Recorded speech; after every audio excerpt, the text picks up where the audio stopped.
We are Onyx Imaging. We are the highest rated and most reviewed printer service center in Oklahoma.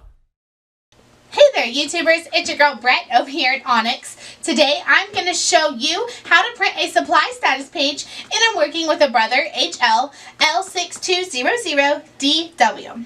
So first thing, it's pretty simple. You just want to hit this OK button, and then it's going to say machine info. Go ahead and hit OK again.